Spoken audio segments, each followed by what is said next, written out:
Desde la cima del Popocatépetl. La historia como está escrita y el punto de vista desde sus entrañas.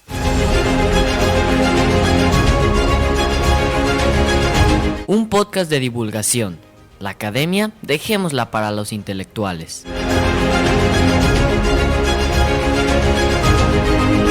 Con Verónica Hernández. Porque no se puede amar lo que no se conoce y no se cuida lo que no se ama. Conocer la historia me hace querer mi cultura.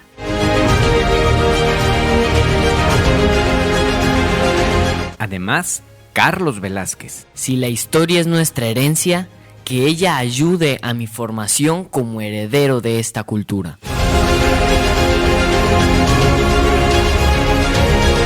Y Marcelo Velázquez. Pasión es algo que nos hace falta, y fue pasión lo que formó este pueblo que acaba de cumplir su segundo centenario. Síguenos en iVoox y YouTube por nuestro canal Marcelo Velázquez Oficial cada domingo por la mañana. Ahora echemos un vistazo a nuestra historia desde la cima del Popocatépetl.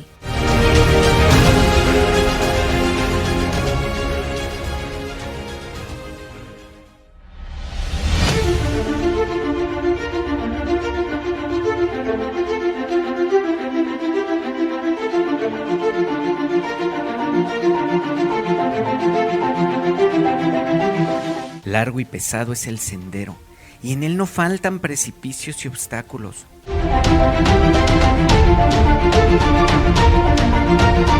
Pero reflexionando que lo vamos a recorrer en unión de ustedes, lo grato de la compañía hace desaparecer la fatiga,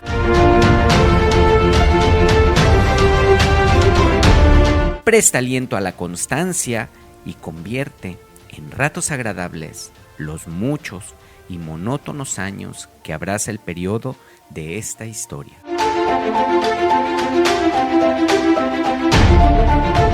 Vicente Riva Palacio.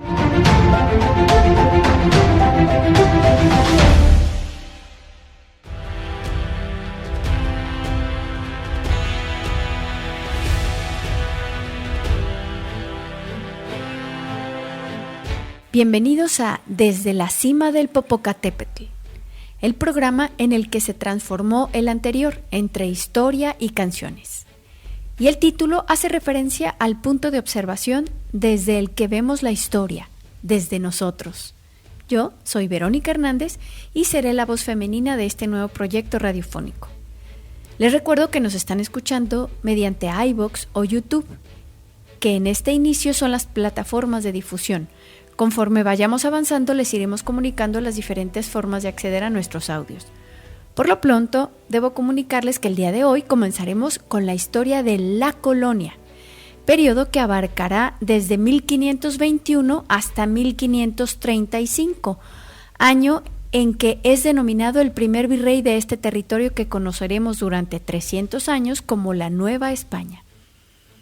En el hilo conductor nos llevará a esta travesía por el tiempo Marcelo Velázquez y tendremos la participación activa de Carlos Velázquez como representante y punto de vista juvenil de este programa. Dicho esto y participándoles del nuevo formato, a partir de hoy nuestras pausas musicales se delimitarán a una o dos a lo largo del programa y las cápsulas informativas se irán introduciendo según lo ameriten los datos. Es decir, si en un programa hablamos de un personaje importante o mencionamos un documento sobresaliente o alguna cultura relevante, entonces, en esa medida, les participaremos de las cápsulas y no tendrán los reconocimientos de estación que por esta plataforma eliminaremos para darle mayor fluidez a la narración. Esperando que este nuevo proyecto sea de su agrado y con toda la ilusión que nos hace ser partícipes con ustedes de esta nueva etapa que tiene la intención de difundir nuestra historia, les damos la bienvenida nuevamente y solo me queda decirles que es momento de comenzar.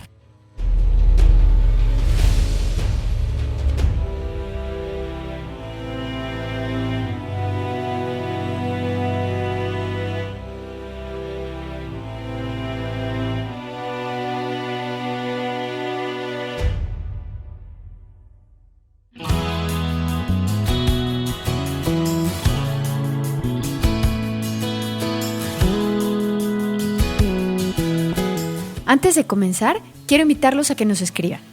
Tenemos para esto la página de Facebook Marcelo Velázquez Oficial, en la que pueden encontrar los enlaces hacia nuestros diferentes episodios, incluyendo la serie de la conquista y la historia del café, entre otros. Y en ella, en la medida que nos vayan escribiendo, iremos respondiendo a sus comentarios en tiempo y forma por este mismo medio. Pueden escribir directamente en nuestra línea temporal o mandarnos un mensaje. Recuerden que para nosotros su comunicación es muy importante. Podemos diferir en cuanto a los puntos de vista y nosotros respetamos completamente la libertad de disentir. Y nos lo pueden hacer saber siempre en los delimitantes del respeto mutuo.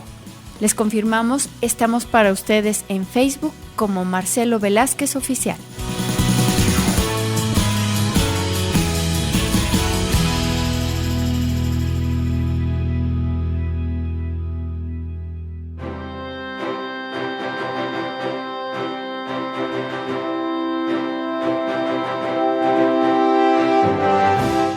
Hola, ¿cómo están? Soy Marcelo Velázquez y está conmigo el día de ahora Verónica Hernández. ¿Cómo estás, Verónica? Hola, muy bien. Pues yo aquí en primera fila, Marcelo. Nos prometiste un excelente programa y aquí estoy. Bueno, no sé si va a ser un excelente programa, lo que sí va a ser es una serie muy interesante, la que empezamos el día de ahora. Recuerden que ahora estamos empezando el periodo que nosotros le vamos a mencionar como la colonia. Hay quienes, o sea, históricamente se maneja como un solo periodo. En México lo manejan la colonia desde que la caída de Tenochtitlan hasta la independencia. Okay. Lo manejan como la colonia. Nosotros lo vamos a dividir en dos partes, no porque tengamos ningún interés en modificar las cosas, ni porque seamos academicistas, ni nada. Es simplemente porque en este periodo que va de 1521 hasta 1535, que llega el primer virrey, las cosas aquí se salen completamente de control aparente, o sea, en un desorden que había, porque los que llegaron aquí se querían hacer ricos a fuerza de todo, entonces empezaron a moverse muchos intereses. Pues era lo que les movió, ¿no? Sí, y no había, lo que hemos dicho en toda la serie anterior, no había una visión de Estado. No era una búsqueda de incrementar el territorio español. O sea, Cortés no tenía una visión de yo quiero hacer grande a Carlos V o a la corona de Castilla o algo. Él quería quedar bien con el rey para su beneficio. Y si eso implicaba decir esto es del señor rey, pues esto es del señor rey. O sea, pero él no tenía una visión de, mira, para hacer un estado vamos a hacer esto. Nosotros lo dividimos en dos partes, porque la parte de la colonia es la parte más dura de lo que fueron de la llegada de los españoles. Después siguieron habiendo muchas cosas, pero ya era una visión desde España, buscando convertir estos territorios en parte de España. Eso es a lo que le vamos a llamar el virreinato. El virreinato. O sea, ya es España activa. Sí. En México, sí, en el territorio somos parte mexicano. De ellos. Sí. No, aquí no estamos hablando de que lo que pasa es que cuando llega el virrey y entonces ya nosotros vamos a empezar a hacer México. No. Nosotros ya vamos a empezar a ser parte de España. Antes de eso, antes de la llegada del virrey, o sea, la corona se tardó mucho tiempo en entender lo que había en estos territorios. Ajá. Y en involucrarse más activamente. Ajá, los dejó que hicieran, sí, les hizo leyes y hubo cosas así, pero ni había quien las revisara, ni quien las respetara. Las respetaban según sus conveniencias y lo que no les convenía no lo hacían, y había muchas grillas aquí porque había mucho que repartirse. O sea, llegan, todo este territorio es de ellos y nada más hay 500, pues imagínate el tamaño. Por eso iremos entendiendo cuando llega la época de la independencia, de las leyes de reforma que retoman, que dicen es que la iglesia era dueña. Pues es que una persona heredaba a la iglesia muchas veces su hacienda, pero sus haciendas eran del tamaño del estado de Chihuahua. O sea, eran así enormes, porque repartieron territorios a diestra y siniestra, sin ninguna norma, ninguna regla, de aquí hasta donde se me antoja y de aquí hasta donde alcanzo a llegar, esto es mío, pues era como ese sentimiento. Entonces, esa parte, todavía cuando luego ya la colonia entra, bueno, empiezan a hacer ciertos cambios para convertirnos en parte de España, repito. No somos México, somos la Nueva España. Okay.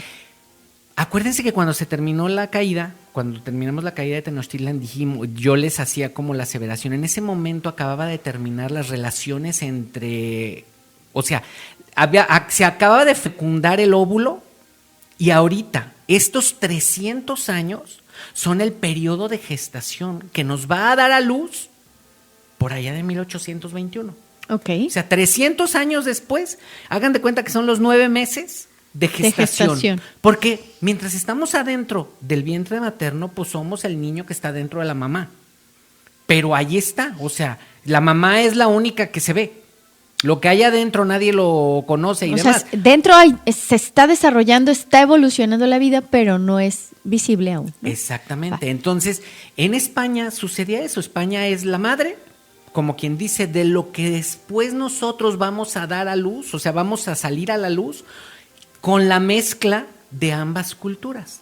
La milenaria que teníamos de antes, que se mezcló completamente con la española, entre el recuerdo, la idiosincrasia, la cultura, de la continuidad de la cultura que había, porque bueno, las costumbres no desaparecen porque llegue y otra persona te diga eso ya no se hace, pues lo mezclas.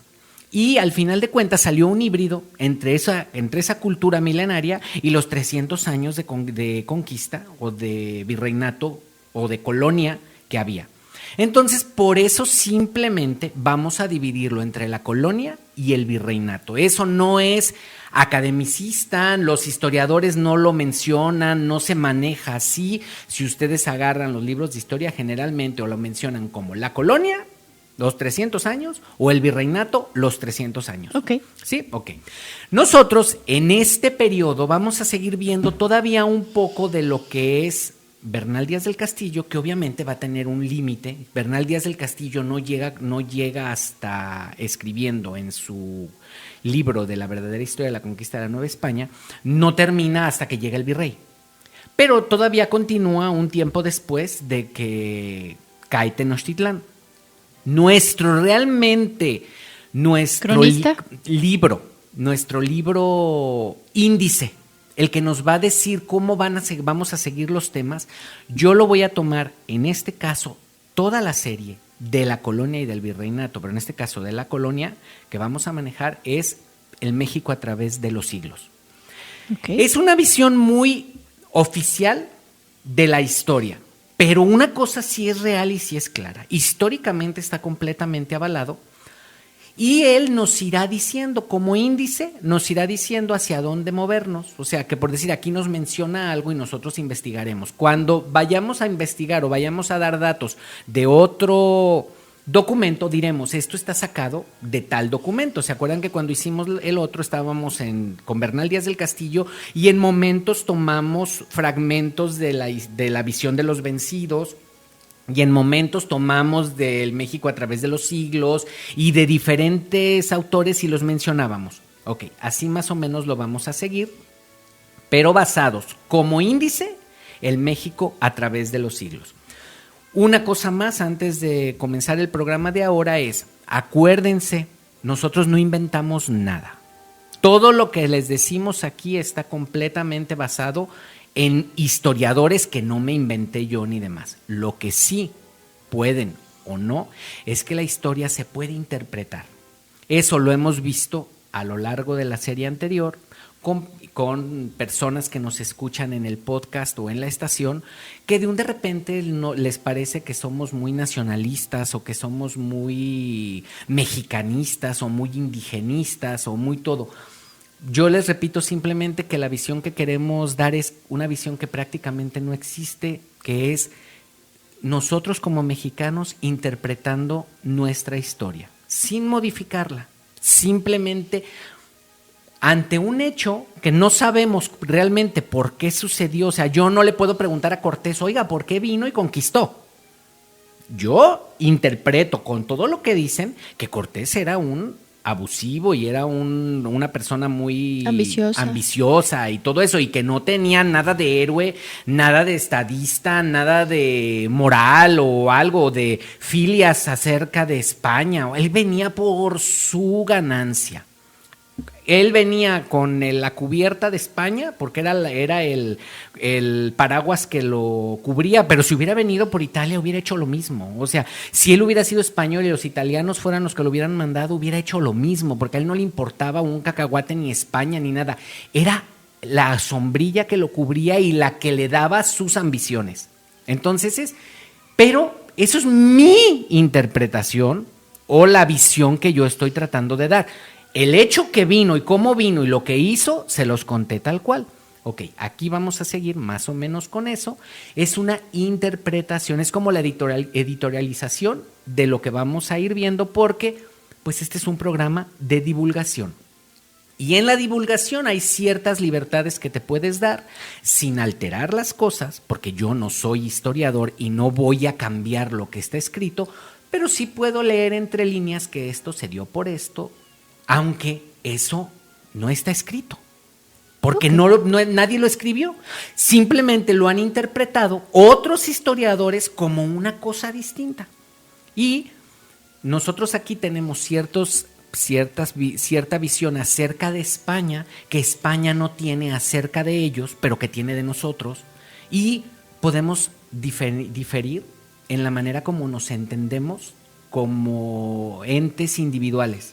Yo entiendo a los españoles de una manera, desde México, así como ellos desde España entienden a los mexicanos de otra, pero ni es la verdad de ellos la única, ni es la verdad de nosotros la única. La diferencia ahorita simplemente en nuestro país es que se está dando un movimiento muy fuerte, como se está conociendo la historia realmente fuera del oficialismo, ¿cuál es el oficialismo? El oficialismo ha cambiado. Ha habido la visión de los indígenas, wow, lo máximo, y son los que hicieron y los de antes. Uh-huh. Acuérdense que después de que México se independizó, los indígenas fueron, pero Cuauhtémoc y Moctezuma y todos ellos, no los que estaban vivos en el momento de la independencia, no, los de antes. Luego se dio un cambio a la visión, es los españoles, somos de los españoles, entonces, y los indígenas nada más dijeron que sí a todo. Entonces todo lo que los indígenas hicieron en su momento, su gran cultura, se borró prácticamente. Luego vino el nacionalismo, que ya tomaba en cuenta a los pueblos indígenas un poco más contemporáneos, pero como estandarte, no como realidad. Los indígenas hasta el día de ahora, nosotros como país les debemos su dignidad. Hoy México le debe la dignidad a los indígenas, todavía. Pero bueno, estamos en ese proceso. Y la diferencia es que ahorita, ante tanta información, podemos darnos cuenta de que no fue ni guau que los españoles qué maravilla, ni guau qué maravilla los indígenas. Y entendemos que somos una mezcla. Por eso es que decidí yo cambiar la colonia y el virreinato, porque va a ser un respeto mucho más grande hacia la visión de Estado del virreinato, que fue lo que nos enseñó a ser país para cuando nos independizáramos, buscar cómo ser un país con la escuela que el virreinato nos dejó durante 300 años, porque la organización de país la pusieron los españoles, como un brazo de ellos, que después nosotros le amputamos para tomar vida nosotros, y como las lagartijas empezamos a volver a vivir. Que al brazo se le desarrolló un cuerpo, una mente, un espíritu, un corazón. Todo eso, pero finalmente esa parte de la cultura, de la organización, del cómo funciona un pueblo, del cómo se hace una nación, realmente se la debemos a España. Pero llegó un momento en que tuvimos que romper. Entonces, hechas esas aclaraciones simplemente como para que más o menos ubiquen qué va a ser lo que van a escuchar aquí. Van a escuchar toda la verdad que esté escrita en la historia, la verdad que a la que podemos acceder, y pues toda la parte que platicamos, porque ese es el estilo, es el chiste del programa, platicar acerca de la historia. En momentos nos veremos muy nacionalistas, en momentos nos veremos más abiertos, pero siempre los datos son reales. No, yo creo que partimos del hecho de que sin duda somos lo que somos hoy por la mezcla. Entonces es simplemente darnos cuenta de dónde venimos, ¿no? Lo que somos lo agradecemos, pero darte cuenta de dónde vienes pues enriquece tu postura. Es como esto, o sea, el adulto, cuando es grande dice, mis papás me golpearon para enderezarme, para hacerme persona, pero no le vas a hacer un monumento al papá con el cinturón porque te golpeó y te maltrató. Sin embargo, dices, si no hubiera sido porque ellos hicieron eso, pues yo sería otra persona. No quiere decir que yo, la respuesta es yo le sigo. Sí, claro, o sea, es como esta parte de hermanarte con tu historia. Ajá. Eso es lo que vamos a ver. Es un proceso de La reconocer, identificar, perdonar, abrazar y seguir adelante. Ajá. Cortés hizo lo que hizo, ya lo hizo, no lo podemos cambiar.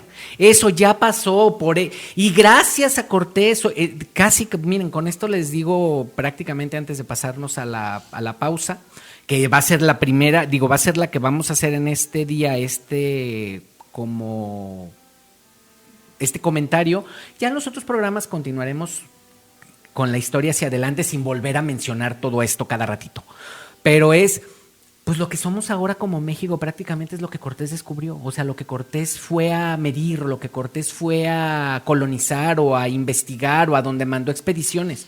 Eso es lo que nos queda como territorio ahora, hoy, en nuestro mapa. Después de Después de que nos quitaron los americanos y después de los 300 años de virrey, todo eso, lo que Cortés conoció en vida por él o por a las gentes a las que él mandó, es lo que hoy continúa siendo México. Interesante. Simplemente creo que a Cortés le faltó un poquito de visión de Estado.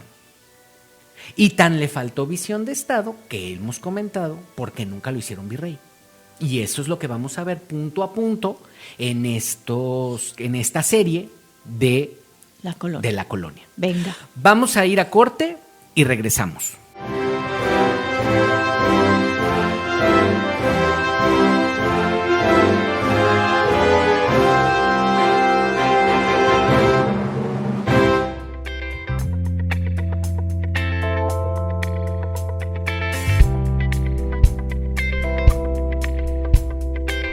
Si eres fan de los remake y te gustan las propuestas musicales atrevidas, no debes pasar por alto las piezas que han creado estos dos representantes artísticos. La fusión de ambos ha resultado en piezas que están dando de qué hablar entre la crítica. La toma de decisiones audaces a la hora de recomponer canciones conocidas les ha otorgado una popularidad que ha renovado el interés acerca de este dúo. Por un lado, Kel Mace es una cantante estadounidense que se lanzó al mundo de la música en 2007 con su álbum Era de lo Femenino. Con esta composición fijó un estilo claramente rapero que no abusaba de la influencia callejera del género, sino que se ubicaba en un punto medio que agradó a la audiencia. Para el año 2011, la artista se había hecho famosa. En este punto, sus álbumes se descargaron más de 400,000 veces. Asimismo, la compañía de Jay Glaze Production ha manifestado su profesionalismo de la mano de su creador y director, Josh Glazer. Se trata de un músico que posee múltiples herramientas para componer debido a su amplio conocimiento en jazz e instrumentos como el piano y la trompeta. Glazer ha trabajado como impulsor de artistas en el medio, pero también con colosos del tamaño de Pixar, Oxygen Network y ESPN. El tema de hoy es un remake de Game of Thrones, que seguramente generará cierta sorpresa, pues tras unos segundos de que suene la legendaria canción de la serie, irrumpe Mace con un rap. La mezcla de ambos géneros musicales es muy audaz. De hecho, al principio pareciese que es una versión infame, pero esto solo es producto de lo inesperado de la propuesta en esta interpretación. Así que escucharemos In the Night, una versión libre del conocido tema de la serie Game of Thrones.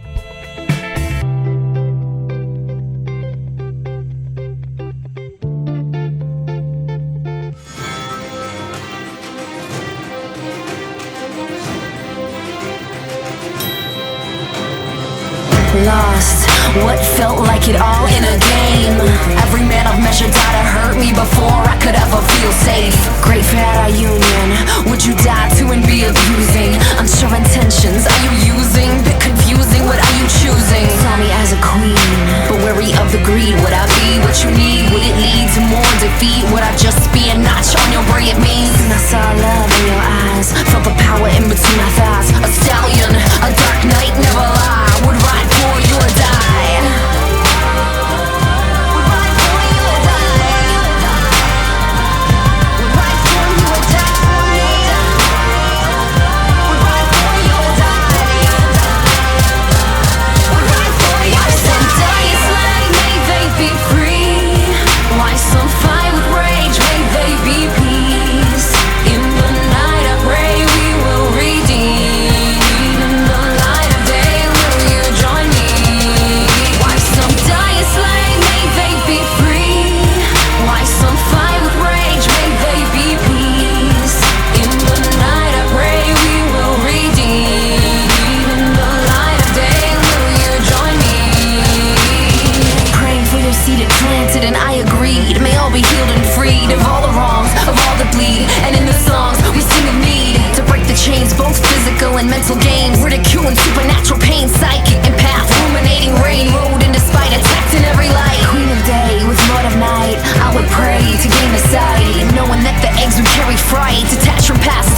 Feel the fire, I'm a giant.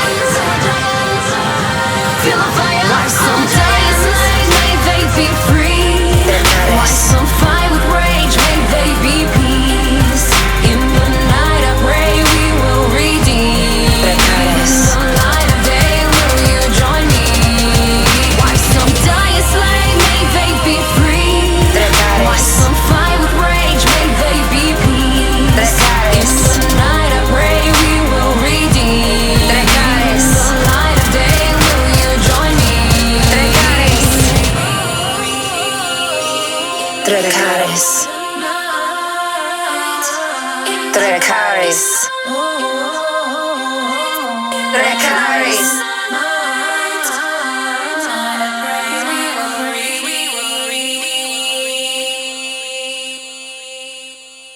Why some die a slave may they be free?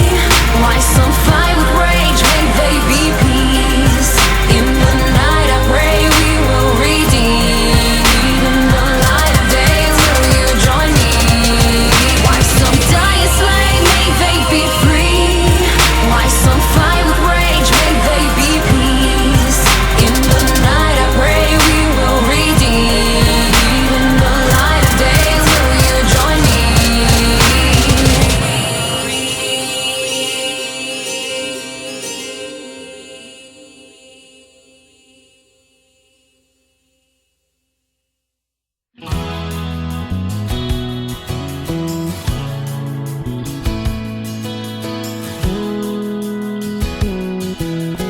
Están escuchándonos posiblemente vía iVoox, en el canal Marcelo Velázquez Oficial.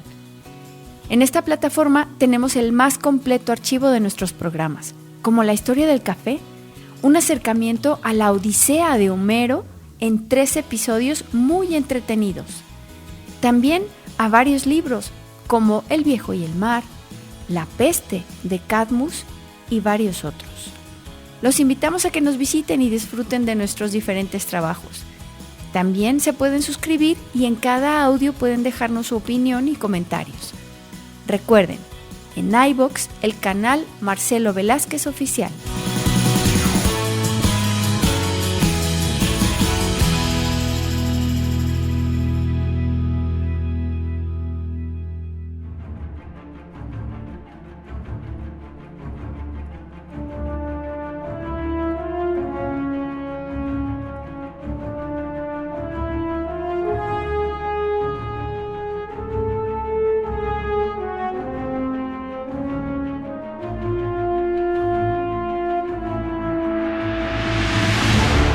Bueno, entonces ahora sí, dicho lo dicho, ¿tienes alguna duda con No, respecto venga. a lo que vimos la semana pasada? Nos quedamos en que ya iban a ser, vimos una parte de una fiesta y vimos una cosa. Ahora en este programa vamos a extender toda esa parte porque lo que vimos la semana pasada tiene que ver con Bernal Díaz del Castillo. Ahora vamos a ver extendido en general lo que nos platica el México a través de los siglos. Dice que Cortés ordenó inmediatamente a algunas de las tropas auxiliares que le acompañaban y a muchos de los soldados de Cuauhtémoc que procedieran a enterrar los cadáveres y condujeran a los enfermos fuera de la ciudad.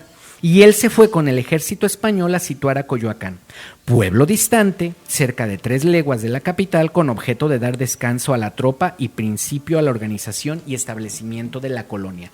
O sea, aquí dice pueblo distante. Ahora ya Coyoacán pues está a 2 paradas del metro del centro de la Ciudad de México, pero bueno, él se fue a vivir a Coyoacán. Allí fue donde le puso casa a la Malinche. En Coyoacán. En Coyoacán es donde estaba la casa de doña Marina. De doña de Marina. Malinali. Ajá. El botín, ok, vamos ahora a entrar a la parte, otra vez, para señalar el asunto de los oros.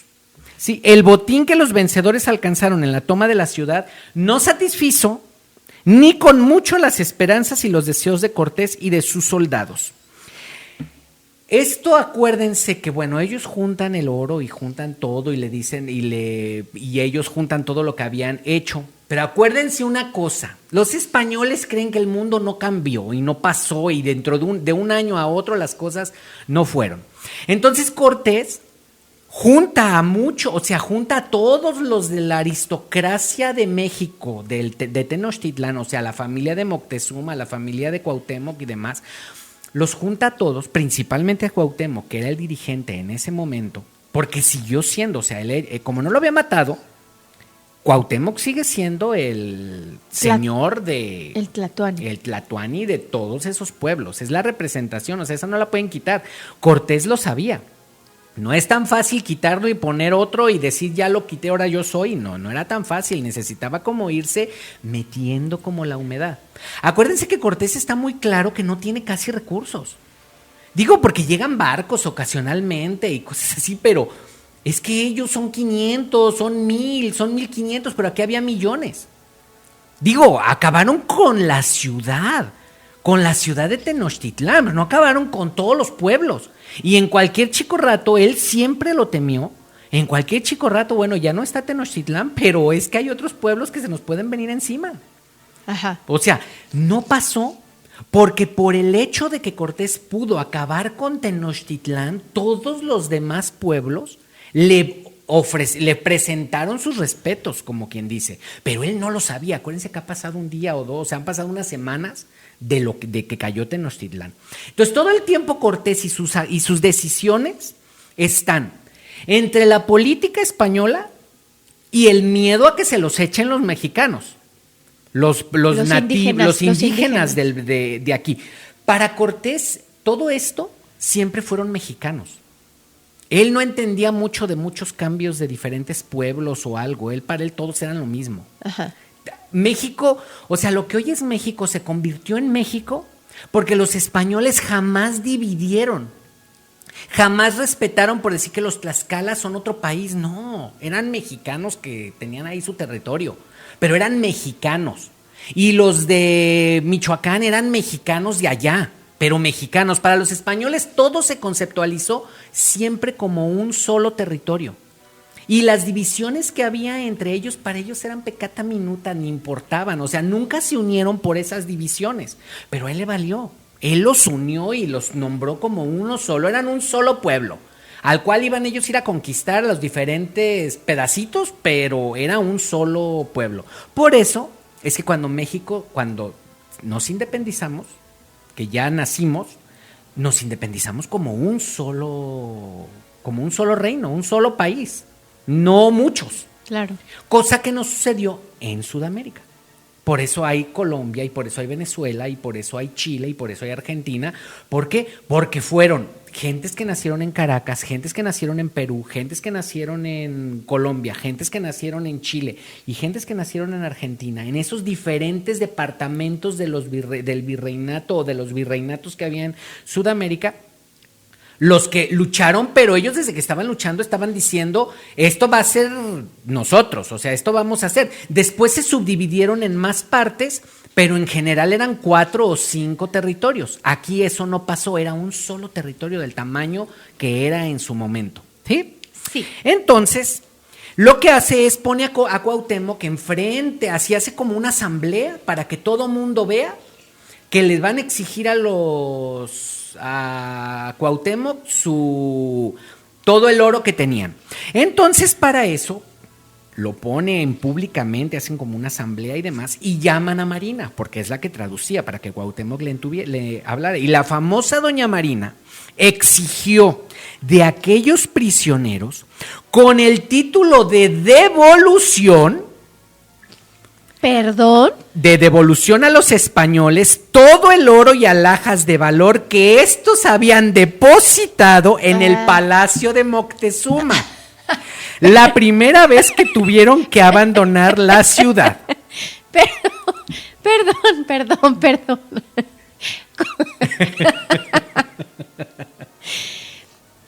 Ellos lo depositaron. Ajá, ellos se lo encontraron ahí, pero ya era de ellos, Entonces lo pusieron en el Palacio de Moctezuma. Entonces regrésenos el oro que nos encontramos aquí, pero es de nosotros. Y quiero que nos lo devuelvan porque se nos perdió cuando huimos, porque ustedes nos corrieron. ¿Sí? Entonces nos lo tienen que devolver. Ellos lo perdieron en... O sea, ya era de nosotros. Lo que estaban exigiendo era como la justicia. Ya era de nosotros. Ajá. Nosotros llegamos a su casa y les robamos ese oro. En su casa no. En su casa nos lo encontramos. Ajá. Entonces dijimos, es de nosotros. Ajá. Entonces luego nos salimos huyendo Y nos lo llevamos perdió. y se nos perdió. Pero ese oro que se nos perdió, que nosotros teníamos, queremos que nos lo devuelvan. Perdón, no me quedó claro, ¿era exigencia? Era una exigió de aquellos prisioneros con el título de devolución a los españoles Por Dios. todo el oro y alhajas de valor que estos habían depositado en el Palacio de Moctezuma la primera vez que tuvieron que abandonar la ciudad. No, bueno. Y además, todos los tesoros de aquel monarca, del que yo maté, aunque ellos dicen que lo mataron los mexicas y que no se sabe exactamente, pero bueno, de ese Moctezuma que le lloraron porque era bien lindo y bien todo, pero era un perro. Pero sí lo querían. Sí, como a los perros. Sí lo querían, sí lo claro, querían. Sí, claro. Entonces nos devuelves todo lo que nosotros nos encontramos que depositamos ahí donde ustedes nos alojaron. Me tienes que dar aparte todo el tesoro del monarca que se murió. Porque tú te convertiste, entonces me lo tienes que regresar. Y aparte tú, ya dirigiéndose a Cuauhtémoc, todos los tesoros de él, de Cuauhtémoc. Entonces Cuauhtémoc hizo entonces partir mensajeros en todas direcciones, los cuales volvieron al poco tiempo cargados de oro, plata y piedras preciosas. Pero no se dio Cortés por satisfecho. Acuérdense una cosa, cuando ellos sacaron el tesoro, encontraron el tesoro de Axayácatl, Que lo convirtieron en lingotes. ellos calcularon 700,000 pesos de oro, lo que había ahí. Uh-huh. Eso fue lo que ellos sacaron. Nadie sabe si eso es real, pero eso es lo que dice Bernal Díaz del Castillo. Y eso es lo que Cortés. es lo que está sentado en documento. Como 700,000 pesos. De eso iban a sacar la quinta parte para el rey. O sea, la quinta parte vendrían a ser como 140,000 pesos para el rey. Ok. Con todo lo que habían juntaron más o menos como 170,000 pesos. Después de todo el lío que armaron. Ajá. Pero, acuérdense, Cortés metió a la ciudad 100,000 tlaxcaltecas. Y entendamos una cosa, para los españoles el oro tiene un valor monetario que no tiene valor artístico, pero esta pieza que es hermosísima vale tantos kilos de oro. Ok. Para los indígenas, todo lo que se hacía en oro eran piezas sagradas o de personas de alta sociedad, como quien dice. Por lo tanto, si tú te encuentras unos aretes, es un tesoro que te da dignidad a ti, porque los aretes implican algo, significan un estatus, algo religioso o lo que sea. Entonces, ellos no atesoraban el oro por el oro, atesoraban las piezas que estaban hechas en oro. Ok. Entonces, entran 100,000 a la ciudad y jura que guardaron ellos en cajas fuertes todo el oro del rey y del papá del rey. Para cuando Cortés lo exigiera, que los 100,000 dijeron, no, esto es del señor Cortés, no es de nosotros. Pero entraron 100,000 indígenas. Y en la misma crónica de Bernal Díaz del Castillo vimos la semana pasada que cuando se despiden los tlaxcaltecas de Cortés iban muy contentos porque iban cargados de oro, de algodón, y aparte Cortés les dio carne, les dio cecina. Sí. Y iban muy contentos. ¿Cómo no se iban a ir contentos si habían acabado con la ciudad y aparte iban cargadísimos de riquezas? Pero también nos mencionaste que algo tuvieron que ver los que iban en los bergantines. Sí. Aparte, o sea, pero es que entienda, toda esa parte tiene que ver con el desastre que se armó cuando hay semejante cantidad de gente. Obviamente, los españoles, somos hijos de ellos, la corrupción no es privativa de México, tiene que ver con España. O sea, los españoles que andaban en en los bergantines, llegaron y ellos tenían, lo explica Bernal Díaz del Castillo, los españoles que iban en los bergantines podían llegar a lugares donde todavía no habían sido saqueados por los de a pie. Uh-huh. Entonces llegaban y ellos tenían acceso antes que los que saqueaban todo. Uh-huh. Entonces, hay un momento en el que les dice Cuauhtémoc y dicen los habitantes que que una parte del oro la tienen los que se fueron en los bergantines, pero nadie supo. Se perdió en las cosas. Después salieron muchos españoles ricos. De algún lugar sacaron riqueza. Ya eran, yo creo que ya eran, desde antes. Desde cuando salieron de España, a lo mejor ya tenían una fortuna. Sí, me imagino que sí. Pero bueno, entonces, todo eso, con lo que juntó, lo que juntaron, lo que Cuauhtémoc mandó traer, que fueron sus tesoros personales y Sí. lo que él pudo traer, no le satisfizo a Cortés porque no equivalía a lo que había dejado los españoles al retirarse de la ciudad. Entonces, suscitóse con tal motivo cuestión entre los vecinos de Tlatelulco y los de Tenochtitlán, culpándose los unos a los otros de haber sacado lo más curioso y rico de la ciudad. Acuérdense que Cortés no entró, saliendo no se regresó, duró un año. Y en ese año mucha gente que sabía que se estaban preparando para la guerra, que veía todos los movimientos, primero de Cuitláhuac y después de Cuauhtémoc, mucha gente sabía lo que podía pasar, entonces muchos sacaron sus riquezas de ahí. Muchos de las gentes las mandaron quizás a otros lados, con otras familias o algo, que luego Cortés siguió persiguiendo, siguió conquistando, pero bueno, de entrada no podían tenerlo todo ahí, porque bueno, tuvieron tiempo para prepararse. Digo, si yo estoy viendo que muy probablemente podría darse que no me queman mi casa, pues saco lo más que pueda para guardar, para que si me la queman, pues al menos no se pierda todo. Bueno, eso hicieron ellos. Entonces, lo que mandó a hacer Cortés fue decía, a ver, aquí está, lo más curioso y rico de la ciudad. Los de Tlatelulco decían de los de Tenochtitlán que habían puesto en salvo esas riquezas llevándolas por las calzadas, y a su turno estos culpaban a los de Tlatelulco de haberlas sacado en sus canoas. O sea, tú tuviste la culpa. No, tú tuviste la culpa. Como no llegaron a ningún arreglo, Cortés dijo, eso luego lo averiguamos. No podemos, o sea, pues entre que tú te echas y tú me echas y así. Que estaba en la calzada, pues no, que estaba en las canoas. Entonces no salía. Entonces lo que hizo fue hacer otra cosa. La noticia se había extendido de que la mayor parte de ellos habían sido arrojados al agua en la salida de los españoles. Entonces dijo, pues entonces todas esas riquezas deben de estar en el lago. Por lo tanto, lo que hizo fue contrató buzos y nadadores que se pusieron a buscar el oro en el fondo del lago. Pero había pasado un año. Claro. O sea, no dudo que los aztecas, después de que se hayan dado a sacar pues a los cadáveres y les encontraron que traían el oro, pues digo, valor tenía, porque lo compraban, era uno de los tributos, porque no había mucho. Entonces, pues muy probablemente a una buena parte se los quitaron, pero no era que anduvieran, muchos se pudieron haber hundido. El lago era un lago que el fondo era lodo, por eso se está hundiendo la Ciudad de México, porque es un lugar que tiene su compactación en base a agua y tierra. Entonces, pues se lo pudo haber ido, la presión, el movimiento, un año de trabajo, de cosas que habían hecho ahí, pues se los iba chupando. Y digo, no tenían los equipos que hay ahora como para decir, bueno, pues se bajaban más y los encontraban. Pues no, eran nadadores aguantaban la respiración y se bajaban a ver qué encontraban. El agua no era de aguas transparentes, eran aguas turbias, verdes. Sí. O sea, todo eso.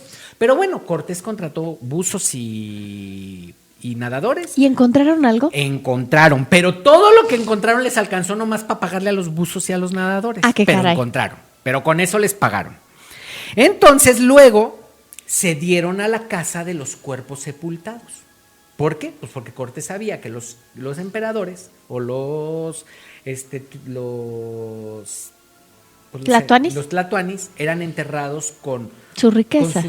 O sea, muy bien vestidos, con riquezas de ellos y oro y demás, y se dieron a desenterrar. Por eso no tenemos los restos de los emperadores aztecas. Porque ellos se dieron al saqueo de tumbas. No es privativo de los españoles, podemos decir lo que queramos, pero así se dio. Lo hicieron con los egipcios, los mismos egipcios, y lo hicieron con los egipcios, gente que no era egipcia, y supongo que lo hicieron aquí en este territorio, gente que era de este territorio en algún momento. Siempre ha habido gente muy creyente y gente muy profana. Por lo tanto, yo creo que antes hubo también profanadores de tumbas aquí.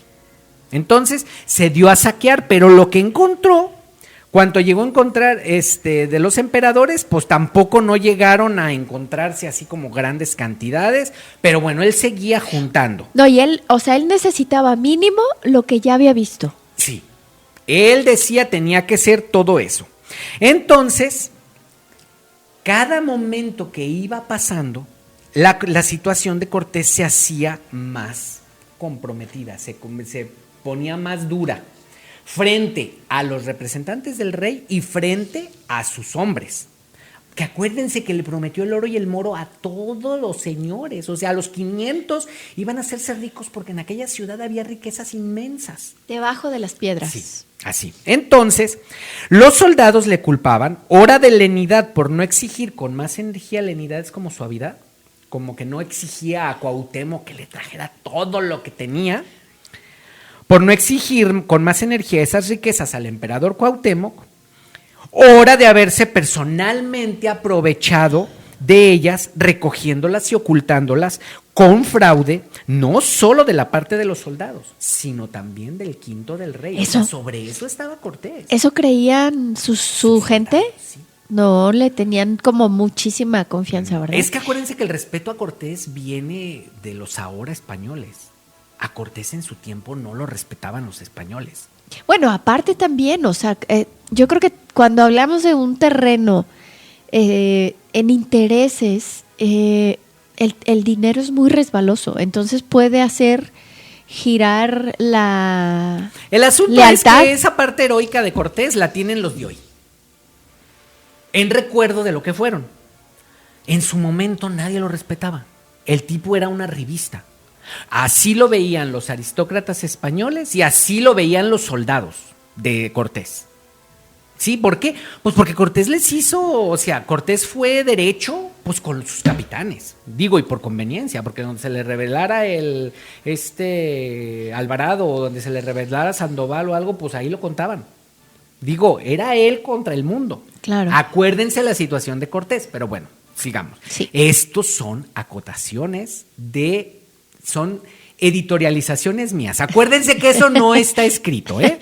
No se nota. No. No. Entonces, una tropa como la de Cortés, compuesta de atrevidos aventureros, no acostumbrados a la severa disciplina del ejército, que con tan buena fortuna habían caminado en aquella guerra, dando cima a terribles y peligrosas empresas, que movidos por el interés de un rico botín, habían abandonado su patria y sus hogares, lanzándose a mares y tierras desconocidos y creyendo cada uno haber sido el héroe de cada combate, como acontece siempre en esta clase de tropas colecticias. Necesariamente debía sentir un profundo disgusto. Ajá. Está hablando de la tropa. Sí. Al encontrarse al término de su travesía, de su atrevida empresa, con que el éxito no correspondía a las esperanzas. Aquellos hombres no podían resignarse con la reflexión de que aquello era más bien el resultado de exageradas ilusiones comparadas con la realidad. Claro. Ni tenían la suficiente energía para dar un plazo a este soñado porvenir de riqueza y bienestar, esperando para alcanzarlo la parte de terreno que de la nación conquistada les tocara en suerte, ni podían tampoco consentir el pensamiento de que tras tantas luchas y privaciones, y cuando creían ya recibir el oro y la plata para vivir en la opulencia, tendrían que convertirse en agricultores o en mineros para conseguir con el tiempo y el trabajo lo que por otro medio habían tenido ya como seguro. Va. Sí, Sí. Esto está escrito por historiadores responsables y competentes. Sí, o sea, esta no es una alegación mía, no es editorialización mía. Está escrito por el equipo de Vicente Rivapalacio cuando escribieron el México a través de los siglos, ¿sí? Okay. En la parte del tercer tomo, que es el virreinato. Entonces, si ubican, todo lo que ellos querían, ellos ya lo habían visto. Yo no sé si es cierto, Pero ellos decían que eran como 700,000 pesos. El asunto es que lo que ahora en realidad tenían, no sé si a la visión de aquel cuarto y de todo eso, ellos decían había 700,000 pesos, porque acuérdense también que es una realidad. Una cosa es ver el oro armado y hecho globito en figuras. Digo, porque no eran figuras, el oro nunca ha sido nunca han sido figuras en peso. Siempre han sido figuras huecas o cubriendo algo. Ajá. O aliados con otro metal, para modo de poderlo hacer que se vea. El asunto es el dorado. Y el oro lo mezclas con cobre y pues haces más grande. Más adelantito vamos a ver eso. Entonces quizás ellos ante el cuarto que vieron dijeron acá hay como 700,000 pesos. Pero acuérdense que hicieron los lingotes a las carreras. Porque ya se les venía el mundo encima y dijeron no, más vale ir haciéndolo. La maleta. Haciéndolo. Y a la hora de la hora a lo mejor ni siquiera eran 700,000 pesos. Ellos creían que eran 700,000 pesos. Eso no lo vamos a saber nunca. Pero él, con todo y todo, él quería 700,000 pesos. Él quería que le regresaran todo el dinero en devolución que él había depositado en el Palacio de Axayácatl, donde los habían guardado, donde ellos habían sido hospedados y ahí se lo habían encontrado. Perdido en un cuarto levantado por los seres humanos. O sea, no estaba enterrado como que así, ay, se les olvidó, aquí había una tumba de hace 400,000 años. Como si entras al banco y dices, ¡ay, me encontré dinero! Todo, me meto a la bóveda del banco y digo, mira todo lo que me... Ándale, así. Ok, entonces, hay que tomar en cuenta también una cosa. Todo esto de las riquezas y lo todo, tiene que ver mucho con las gentes de Cortés, porque acuérdense que Cortés era un grupo de gente, entre las que había gentes educadas. Bernal Díaz del Castillo es un tipo educado. Acuérdense que mientras íbamos leyendo todo lo que era de Bernal Díaz del Castillo, nos habla de libros escritos por Julio César, de libros escritos de la conquista de Jerusalén. O sea, Bernal Díaz del Castillo era un tipo que sabía leer. Y junto con él había otro que era astrólogo, astrónomo. Entonces, sí me explico, había gente que de algún modo tenía un grado de cultura, que eran los que arengaban o los que traían a la gente. Entonces, imagínense una persona ignorante, normalmente se le caen muy fácilmente sus ánimos ante la no inmediatez, ante la dificultad, se le caen muy fácilmente los ánimos. Pero los otros no, los otros sabían que las conquistas o las guerras no se ganaban en un día, que había que luchar. Entonces, muy probablemente creen que todos estos ayudaron a la creencia de los otros soldados de que en aras de mira, no te des por vencido, vamos a seguir adelante, hay que sacar esto. Muy probablemente ellos decían, es que las riquezas son enormes, es que imagínate, ves el tamaño de esta ciudad, viste los palacios, es que debe de haber, ¿sí me explico? Entonces, muy probablemente alimentaron la expectativa. Y cada uno iba a quedarse con 700,000 pesos. O sea, cada uno decía, nos vamos a quedar con 700,000 pesos de oro. Una cosa así por el estilo, se imaginaron, yo creo. Entonces, no había cantidad que les alcanzara. Entonces, entre los que más urgían y obligaban a Cortés a extremar las pesquisas para encontrar el tesoro eran Julián de Aldrete, que era el tesorero de la corona española, que llegó a amenazarle con escribir a Carlos V denunciando que los mexicanos habían entregado grandes riquezas. O sea, lo amenazó diciéndole, si usted no consigue lo que dijo que tenía, yo le voy a decir al emperador que usted se está quedando con eso porque a usted se lo dieron. Pero era el tesorero del rey. ¿Sí se acuerdan cuando la bronca de Cuba? Que mandaron de Diego Velázquez mandó al otro y el otro, apresó a unos que venían de oidores, que venía el oidor de España, por medio de la isla de la Española, lo que ahora es Jamaica, y que los apresó y los mandaron y que ahí se tuvieron problemas porque era un representante de la corona con más rango que Diego Velázquez, porque Diego Velázquez solo era gobernador de Cuba. Ajá. Pero estos venían directamente este señor, Aldrete, Julián de Aldrete era representante de la corona. Lo que él decía para el rey era lo que era. Alegar a Cortés lo que alegara. Entonces lo amenazó con que estaban ocultas, y tales amenazas tenían para Cortés grande importancia. Porque Aldrete, que como tesorero del rey había llegado a la Nueva España en febrero de 1521, era camarero y protegido del obispo de Burgos, don Juan Rodríguez de Fonseca, que gobernó mucho tiempo los negocios de Indias, hombre de grandísima influencia con el emperador y enemigo irreconciliable de Cortés, a quien procuraba perjudicar de todos modos, llevado de la amistad y valimiento que dispensaba a Diego de Velázquez. O sea, el tesorero de Cortés, el que venía representando a la corona, era amigo del representante de los negocios de Indias, que era amigo de Diego de Velázquez. Y entonces no le caía bien Cortés. Pues no sé si le caía bien, porque acuérdense que Cortés a todo el mundo se lo echó a la bolsa. Pero tenía razones, ¿no? O sea, es decir, pues es que Cortés le ofreció el oro y el moro. Y conocía a Cortés desde la historia con Diego Velázquez. Ajá, desde la historia de Diego Velázquez. Y aparte, cuando él llegó, acuérdense que Cortés a este tipo lo compró.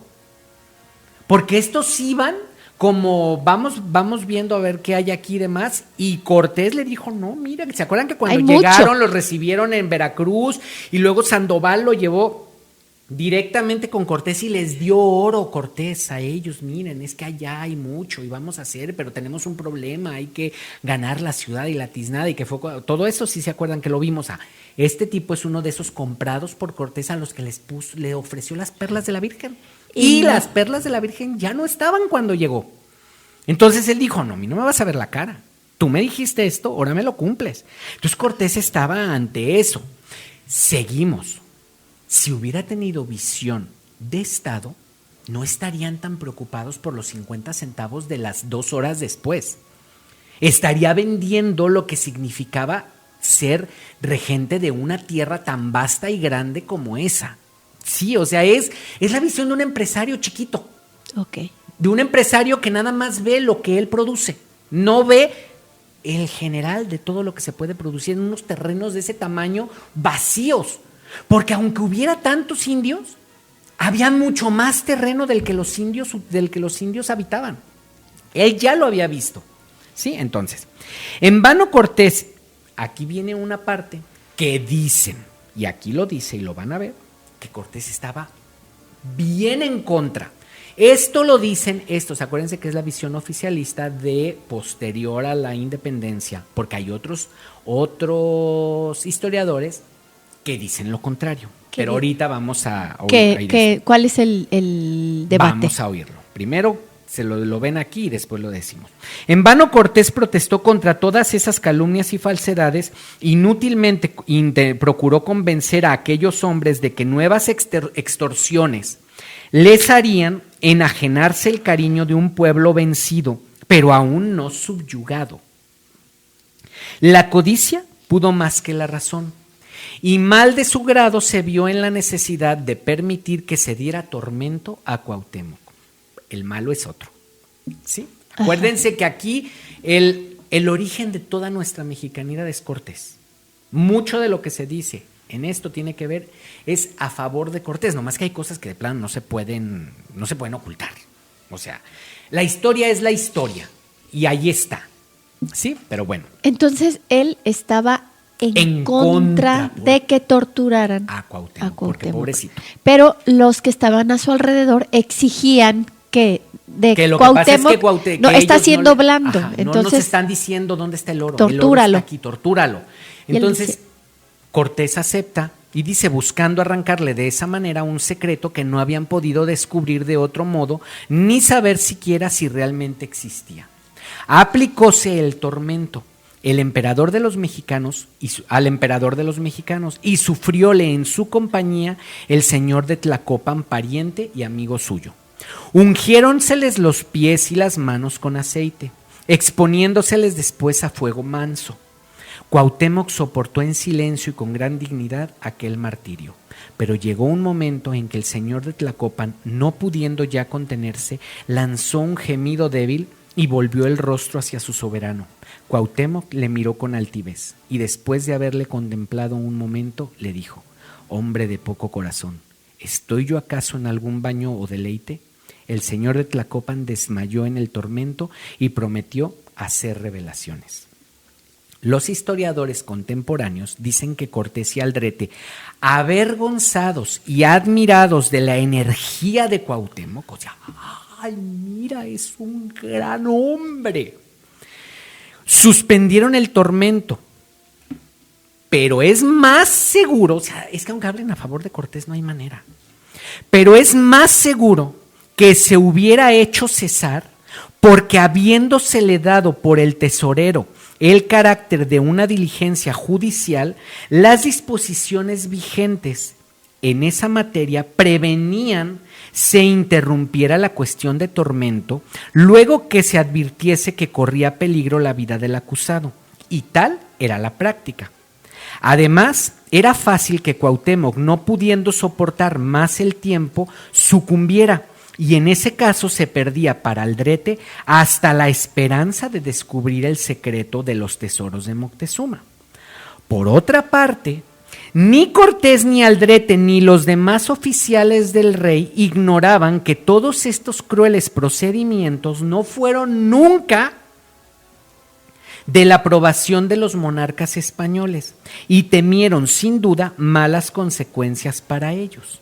En el caso de que el emperador de México muriera en el tormento, la prueba está en que Cortés no se atreve a referir nada del tormento de Cuauhtémoc, que es de tanta importancia en sus cartas de relación al emperador Carlos V.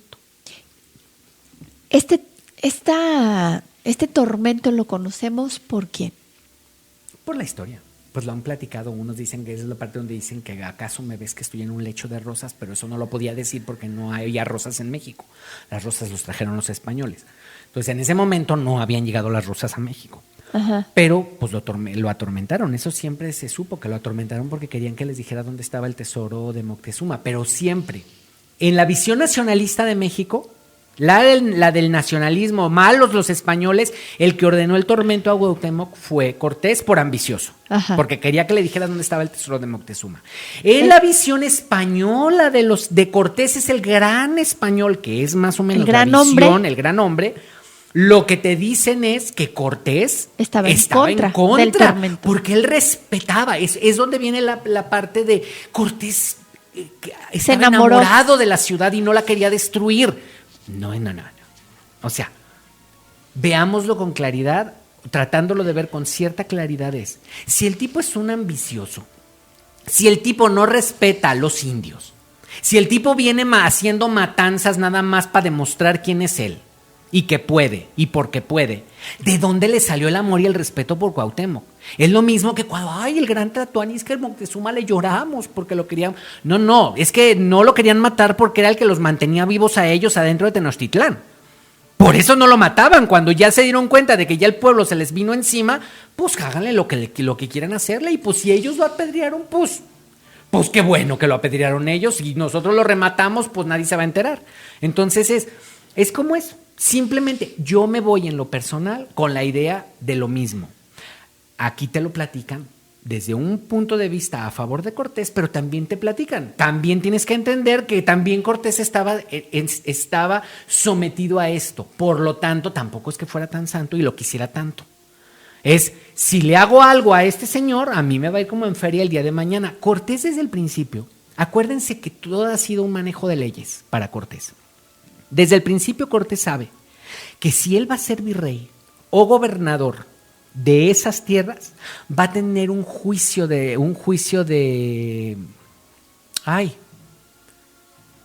no me acuerdo ahorita cómo se llama, un juicio de, van a someter a juicio su actuar. Por eso está tan preocupado de dejar todo apuntadito. Ajá.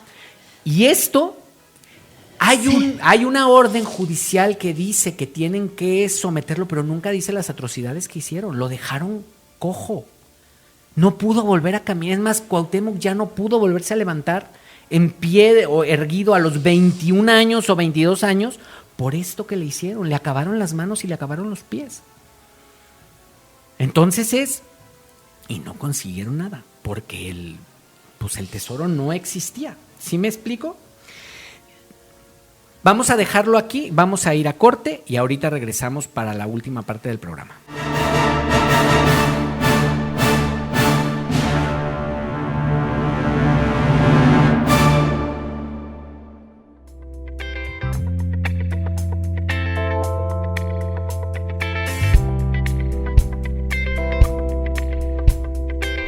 En esta búsqueda de hacer sinergias, vamos a convertirles una pieza de Aura en el espejo, un álbum que pueden visitar revisando los comentarios de este podcast.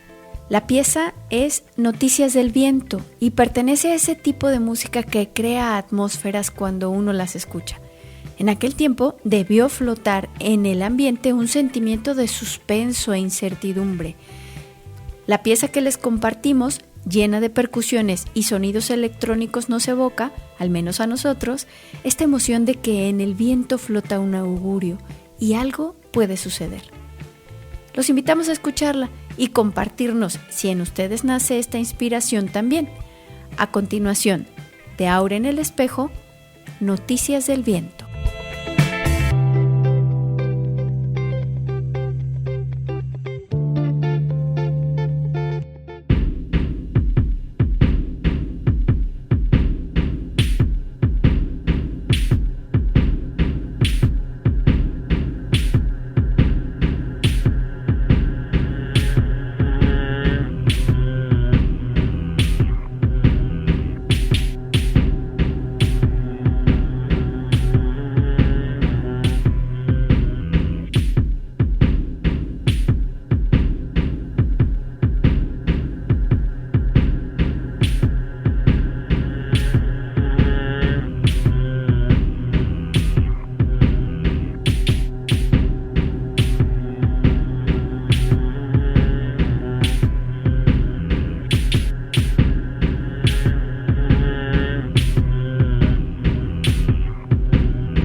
Si nos están escuchando vía YouTube, les comento que en nuestro canal Marcelo Velázquez Oficial pueden encontrar varias opciones de nuestros programas.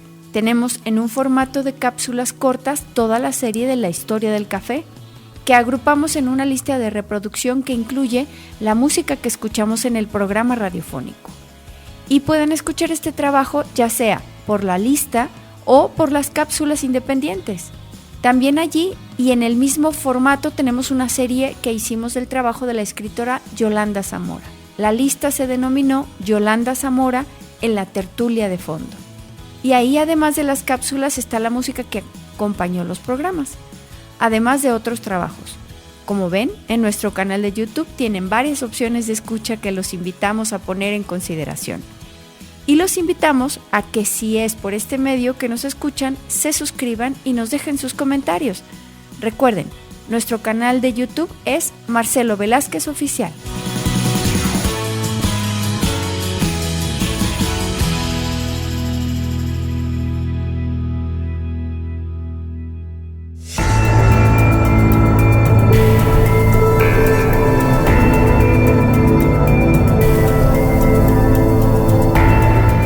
Bueno, y entonces, ¿el tesoro existía o no existía?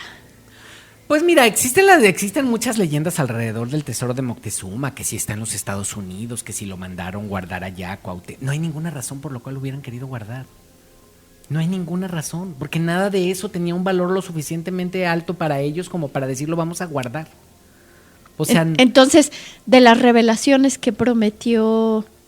Bueno, él prometió para quitarse el asunto, pero es que no tenían nada, ya habían entregado todo. O sea, cuando a Cuauhtémoc le dicen que tiene que entregar el tesoro, Cuauhtémoc le va y les dice que lo escondió, o sea, su tesoro personal, lo esconde en un lugar como en una cueva donde se tenían que meter nadando, estaba en el fondo de ese laguito y ahí van y lo sacan, pero sacan muy poquitas cosas. Uh-huh. Cuauhtémoc les dio todo lo que tenía. El asunto del tesoro de Moctezuma es que el tesoro de Moctezuma lo saquearon. O sea, el tesoro que había, o sea, los bienes de Moctezuma, no el tesoro. La palabra tesoro se la pusieron los españoles. Okay. Los indígenas no tenían tesoros. O sea, los bienes de Moctezuma y los bienes de Axayácatl que ellos dijeron, este es un tesoro, eso lo saquearon. Ellos lo saquearon, lo perdieron en el lago. Después de eso, ¿quién sabe qué habrá pasado con ese oro que se perdió en el lago? ¿Qué habrá pasado? Pasó un año. De algún lugar negociaron ellos para conseguir armas, para conseguir todo lo que tenían, porque acuérdense que Cortés los fue aplacando, ya no les daban los tributos que ellos estaban acostumbrados y tenían que conseguir armas y todo eso. Hacían cambios, el oro era un metal precioso, sí. Hacían trueque de te doy esto y me das tantas armas, sí. Mandaban a hacer cosas y les pagaban con oro a cambio, sí, muy probablemente se usó. Las posesiones de Moctezuma, si quedaron algunas, las sacaron después de que se murió, se quedó una parte Cuauhtémoc con ellas, pero acuérdense que Cuitláhuac y Cuauhtémoc estuvieron financiando una guerra. Y los aristócratas aztecas o mexicas, ellos fueron haciendo lo suyo y fueron sacando sus tesoros. Y lo que quedó adentro de la ciudad, que quizás todavía era mucho, entraron 100,000 indígenas. Uh-huh. Si había algo ahí, cuando los españoles... El asunto de los españoles es que los españoles llegaron ya a los despojos, uh-huh, porque los que iban por adelante para que los mataran, uh-huh, porque así son las ordenaciones de guerra, entraban primero los indígenas a que los mataran, pero entre los que no mataban, saqueaban. Uh-huh. Y esos iban quedando iban agarrando su saqueo, o sea, lo que saqueaban era para ellos. Uh-huh. Y eso Cortés no podía controlarlo. Eran 100,000, ¿de dónde controlas a 100,000? Con una barrera de lenguaje. A los otros les dijeron, vamos a acabar con Tenochtitlan, y los otros entraron a acabar con Tenochtitlán. Y Cortés llegó al último ya cuando ya él no corría riesgo su vida, sí, o sea, ya entró a la ciudad, pero ya una ciudad saqueada, se quedó con el país. Pero acuérdense que Cortés le costó mucho trabajo tener visión de Estado. Él era un empresario, él iba como Bernal y como todos por los kilos de oro. A salir rico después de haber conquistado la ciudad, no a salir para hacerse rico después de trabajar muchos años. Uh-huh. Porque aunque no podían conseguir esos territorios en España, porque en España no había para dónde hacerse, estos no veían ese punto, no era como su concepción. Ya estamos en la época del oro en Europa, uh-huh, de las financiaciones, de te financio el viaje pero me retribuyes. Ese ya era la cuestión económica. Entonces él venía por dinero. Cuauhtémoc fue separado de la hoguera, pero quedó desde entonces baldado de los pies, pudiendo en lo sucesivo andar muy poco y con grandes dificultades. Esto está asentado por el doctor Cristóbal de Ojeda, que no se sabe a punto fijo en cuál de las expediciones que llegaron en auxilio de Cortés vino la Nueva España. Fue quien curó a Cuauhtémoc de las quemaduras que recibió en el Tormento y por su declaración en el juicio de residencia. En el juicio de residencia. En el juicio de residencia de Hernán Cortés, se sabe que no solo se quemaron los pies a Cuauhtémoc, sino también las manos. Dice así la declaración de este testigo en la parte relativa al 9º capítulo. Asimismo, vido después aquel dicho de Fernando Cortés, dio tormentos quemaba los pies y las manos al dicho Guatimusa, porque le dixese de los tesoros y riquezas de la ciudad, que lo sabe, porque este testigo, como doctor y médico que es, curó muchas veces al dicho Guatimusa por mandado del dicho don Fernando. Este expediente está de la residencia tomada a Cortés, que existe el original en México, en el Archivo General de la Nación, ¿sí? Entonces, por eso se sabe que existió el tormento, aunque no fue narrado por Cortés mismo. Cortés no lo dijo, eso se enteraron hasta... ¿Sí me entiendes? Sí. Ubicamos eso, ¿verdad? Para pasar a lo que sigue. Ok. Uno de los cargos que se hicieron a Cortés en su juicio de residencia fue el martirio del infortunado monarca de México, y él se exculpó haciendo recaer toda la responsabilidad del crimen sobre el tesorero Julián de Aldrete. O sea, ante el miedo de me cae la justicia, se porta igual que los mexicas cuando no es que tú te lo llevaste, no es que tú lo sacaste en tus canoas, no es que tú los llevaste por las... Y también, no fui yo, fue Tete. Pero y mira que ella merita fue. Una cosa así se la pasó el otro en el juicio diciendo yo no tuve la culpa. ¿Hasta aquí alguna cosa? Ok. Vamos a seguir con la parte económica y luego vamos con la parte política. En el programa de ahora vamos a ver toda la parte de la parte económica. Fundidos los despojos de oro recogido de la conquista de México, resultaron 130,000 castellanos, o sea, 130,000 pesos, siendo el quinto del rey 26,000. Fuera de las perlas, piedras preciosas, vajillas de oro y plata, telas bordadas de plumas y otras muchas piezas que por ser demasiado curiosas o por el alto precio que representaban, separó Cortés con consentimiento de los soldados para hacer con ellas un regalo digno al monarca español. Pasaba el tiempo y la situación del conquistador se hacía cada vez más comprometida. Acuérdense que cuando repartieron de esos 130,000 pesos quedaron 104,000. Esos 104,000 eran para 500 españoles, o no sé cuántos. Pero acuérdense que los capitanes ganaban sabe cuánto y los otros ganaban menos. Total que al final de cuentas les tocaron alrededor como de 100 pesos. Cuando los capitanes dijeron, oye, es que es bien poquito. Acuérdense que les dije que una espada costaba 60 pesos. Sí.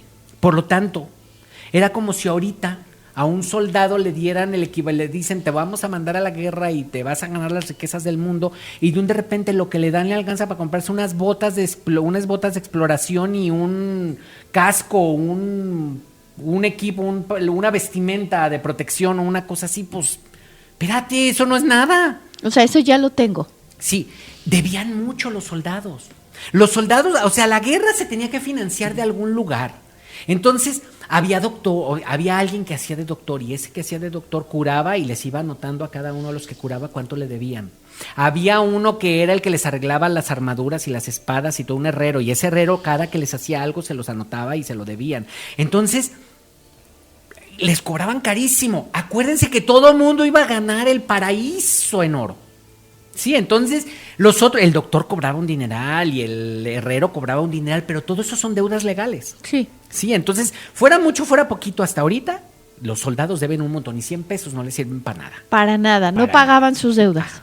Entonces, todas las mañanas amanecían como pasquines en los muros de la habitación de Cortés con grandes letreros que con más o menos gracia expresaban ya una queja. Ya una burla, ya una amenaza, ya una acusación, pero envolviendo siempre el pensamiento de que Cortés había apartado para sí y escondido la mayor parte del botín con perjuicio de los soldados.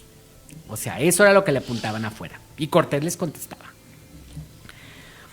Cortés tomó al principio todo aquello por buen lado y contestó algunas veces en estilo satírico los pasquines en la misma pared, pero mirando que las cosas pasaban adelante y que algunos partidarios de Diego de Velázquez alentaban el espíritu de insubordinación, prohibió severamente que se volviese a escribir en los muros. Aquí están perdiéndole respeto a la autoridad. Él es la autoridad. Acuérdense que él es justicia mayor de la Nueva España. Aquí. Todavía no llega el nombramiento de gobernador. Él es justicia mayor. Entonces imagínense que le pierden el respeto a Cortés. Se muere.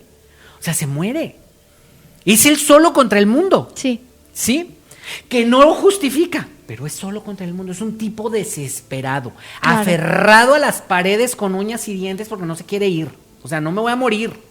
Voy a vivir.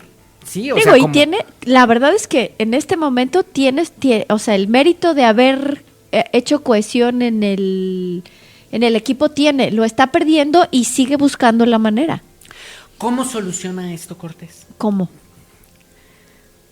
Comenzó a disponer la salida de tropas, ya para conquistas lejanas, ya para establecimiento de colonias, ya para combatir algunas sublevaciones de los naturales del país, procurando fuesen incorporados en esas partidas los que más inquietos en el ejército se mostraban.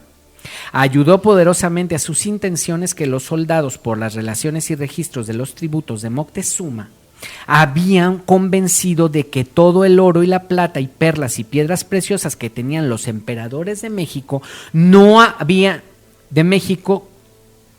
sido encontrados ni sacados en la ciudad, sino que llegaban de lejanos pueblos tributarios.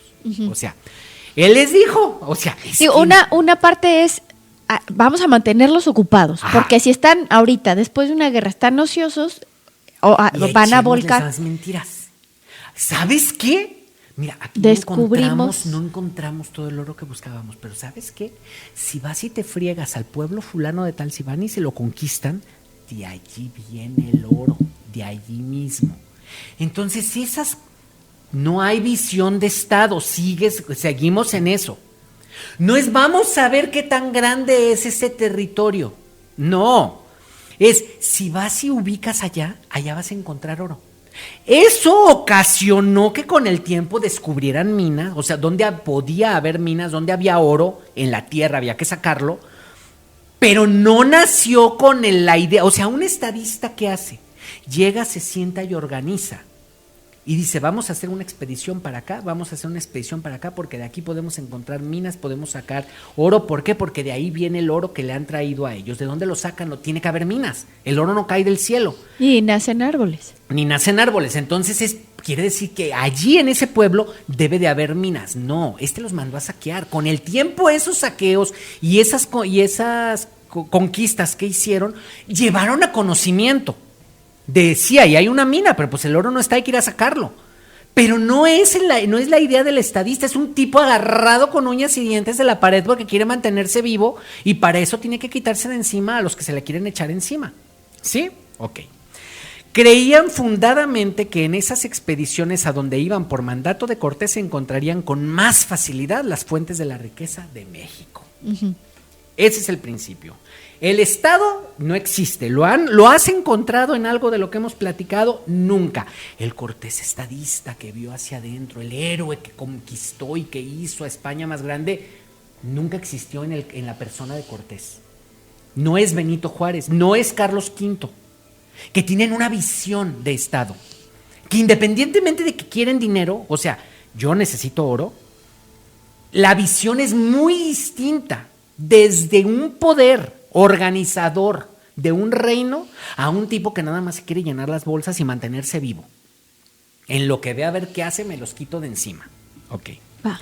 No habiendo en esas tropas la previsora administración de los ejércitos modernos, eran una fuente de riquezas para los especuladores y para los ávidos usureros y un sacrificio constante para los soldados. Ok. Lo que te decía, esta es la parte donde están endeudadísimos. Entonces Cortés ordena que se haga como, le dice, yo le debo los soldados se le vienen encima. Es que, ¿cómo crees que con 100 pesos yo voy a sacar y voy a pagarles que le debo tanto al herrero? ¿Cómo que le debes tanto al herrero? Y le debo tanto, y todo será la misma queja, de que yo compré y de que a mí me vendieron y que debo tanto. Entonces lo que Cortés ordena, aunque no era legalmente aceptado, Cortés, por necesidad y tomando en cuenta que está en la Nueva España y que aquí no hay muchas leyes que digamos, él decide nombrar un grupo de gentes, de peritos, que dicen, revisen las deudas de estos hombres y vean si son justas. Uh-huh. Si realmente le deben 50 pesos al doctor, que de qué lo curó que le cobró 50 pesos. Uh-huh. O le debe 50 pesos al herrero, ¿de qué le pagó al herrero que cuesta 50 pesos? Así. Entonces, ordena un peritaje para que se reduzcan las deudas o las deudas queden como reales. Uh-huh. Y ante esa deuda real, ordena que les den 2 años para pagarla a los soldados. O sea, tú no ganaste todo y debes 100 pesos, pues te van a dar 2 años. Si tienes 2 años para hacerte de dinero para pagarle. ¿Sí? Entonces, va medio parchando y organizando lo que tiene que hacer para eso. Entonces, las tropas aliadas de los naturales del país diéronse por contentas con los despojos que Cortés les señaló de la ciudad vencida, consistentes en tejidos, algodón, de pita, utensilios y vajillas de barro. Esto es la parte donde él se van con muchas cosas, o sea, los otros le dicen, mira, nos encontramos esto y nos lo llevamos. En el quinto del rey comprendió Cortés, además de la parte legal en oro y plata, y de los objetos raros o preciosos que se destinaron como regalo al soberano, una gran cantidad de esclavos de ambos sexos y muchos huesos de gigantes. Así lo dicen en sus relaciones los historiadores de aquellos tiempos. Vamos a explicar esto. En la mitología azteca, acuérdense, contamos cuando platicamos de porque estábamos en el quinto sol, había un cuarto sol, un tercer sol, un segundo sol y un primer sol. Y en esos soles, en uno habían habitado peces, en otro habían habitado unos monstruos gigantes, unos seres gigantísimos así, pero que no se podían mover muy bien y que se quebraban. y todo eso, y bueno, llegó uno de los dioses y destruyó todo, y Quetzalcóatl los bajó al fondo al inframundo y sacó esos huesos, y de esos huesos forjó y le puso su sangre, y ¿sí te acuerdas? Le dio vida al... Ellos basaban esa mitología en que habían encontrado había unos huesos gigantes, unos huesos que parecían como las piernas, como huesos de una pierna. Hay quienes creen, los historiadores creen, en uno de los museos de España, del Museo de las Américas o de la Nueva España, no sé cómo se llama el museo en España, hay unos huesos que se llevaron de aquí como presente a Carlos V porque le mandó Cortés, porque supuestamente eran los ancestros. Sí. Ellos, los españoles, creyeron eso. Acuérdense que no son los ilustrados. También tienen un chorro de pensamiento mitológico. ¿Se acuerdan que también hablamos de eso? No era que, la técnica contra la creencia, la técnica contra la mística, por eso nos ganaron, no, ni madres. Fue Dios nuestro Señor contra Quetzalcóatl, prácticamente la lucha entre ellos, y ganó, y así lo vivieron, tanto los españoles como los indios. El Dios de los españoles le ganó a nuestros dioses. No es Cortés le ganó, no.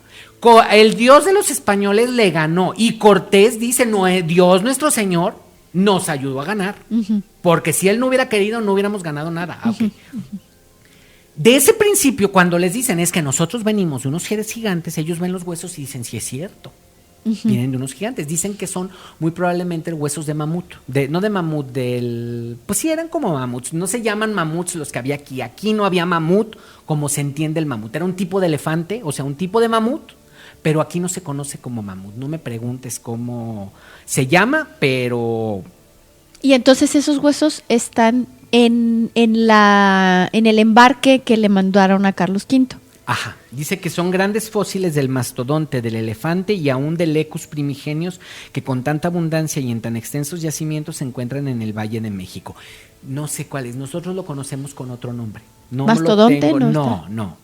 Aquí hay uno, aquí en Guadalajara tenemos uno aquí en el Museo de Paleontología, y no es un elefante, ahí te dicen, no es un mamut, se llama, no sé cómo, tiene un nombre, pero es un tipo de elefante parecido al mamut, peludo y grandote, como el que había, como que eran los que habitaban este lado. Acuérdense que aquí grandes mamíferos no hubo, y los que hubo se los acabaron. Pero mucho tiempo antes de que llegaran los aztecas, se acabaron esos. Así como en Europa los mamuts, se cree que se los acabaron, los neandertales y demás, porque empezaron a matar mamuts, porque los mamuts, cuando llegaron las heladas en el norte, se empezaron a bajar hacia Europa, llegaron estos, decían, oye, qué padre, pues con un animal nos alimentamos sabe cuántos meses, pues padrísimo, y mataron hasta que se exterminaron entre los neandertales y los cambios de clima, las glaciaciones. Ahí se murieron los tigres dientes de sable y todo eso. Okay. Esos mismos, hubo aquí unos parecidos, se murieron también en épocas recónditas. No se los acabaron los indios, esos se acabaron antes. Ok. ¿Sí? Uh-huh. Entonces, esto era como una nota al margen. Okay. El padre Fray Bartolomé de Olmedo, que no tuvo una palabra de indignación. Aquí empiezan vamos a ver lo último que sucede con el oro. Ahorita acuérdense que todo es económico. El padre Fray Bartolomé de Olmedo, que no tuvo una palabra de indignación ni una frase siquiera de descontento por el martirio de Cuauhtémoc y del señor de Tlacopan, y por muchas matanzas innecesarias que presenció durante la guerra, sintió alarmada su conciencia por la alegría escandalosa con que los soldados españoles celebraban su triunfo, y temió que Dios abandonara a los conquistadores por las ofensas que en aquel convite había recibido. Y así lo dijo a Gonzalo de Sandoval, quien lo comunicó inmediatamente a Cortés. El conquistador llamó a Fray Bartolomé y díjole razones que hacer tales como las refiere Bernal Díaz del Castillo. Padre, no excusaba solazar y alegrar a los soldados con lo que vuestra reverencia ha visto yo he hecho de mala gana. Ahora resta que vuestra reverencia ordene una procesión y diga misa y nos predique y diga a los soldados que no roben las hijas de los indios y que no hurten ni riñan pendencias y que hagan como buenos católicos cristianos para que Dios nos haga bien. Aquí se dan dos cosas. Empieza, o sea, no hay dinero, ya ganaron, ellos son los reyes, no hay nada. Entonces, ¿a dónde se van los hombres cuando no tienen mujeres? A trabajar. Ajá. Entonces, empezaron a robar indias. Y el padrecito se indignó mucho porque estaban teniendo, o sea, porque estaban festejando, no porque estaban violando mujeres. Porque estaban festejando y eso a Dios no le iba a gustar. Acuérdense que es la época de los cilicios y de toda la, ¿cómo se llama? El martirologio cristiano que se utilizó tanto en la Edad Media y demás. Es ese tiempo todavía. Entonces Cortés le dice, oiga, padrecito, no se esté preocupando por eso. Mejor, mire, piensa en esto, se están robando a las indias y acuérdese que los indios se nos pueden rebelar. Yo creo que valdría más la pena que los arengara acerca de que no se las roben. Fray Bartolomé comprendió no lo que Cortés le daba a entender, pero dispuso una función religiosa en acción de gracias que comenzó con una gran procesión en la que marchaba todo el ejército con las banderas levantadas, llevando algunas cruces, una imagen de la Virgen y cantando los soldados las letanías. En esto se pasó un día y al siguiente predicó Fray Bartolomé de Olmedo, sin duda que en el sentido que Cortés le había aconsejado. Y a la hora de la misa comulgaron Cortés, Alvarado y muchos jefes y soldados, porque ya tenían su alma tranquila. Por estos días, también varios caciques y señores principales de México se quejaron con Cortés de que los soldados habían robado a muchas jóvenes, hijas o mujeres de principales señores de la corte de Cuauhtémoc. Ordenó Cortés que se buscasen en los reales y que fuesen entregadas a sus familias en el caso de que ellas de buen grado quisieran volver a sus casas.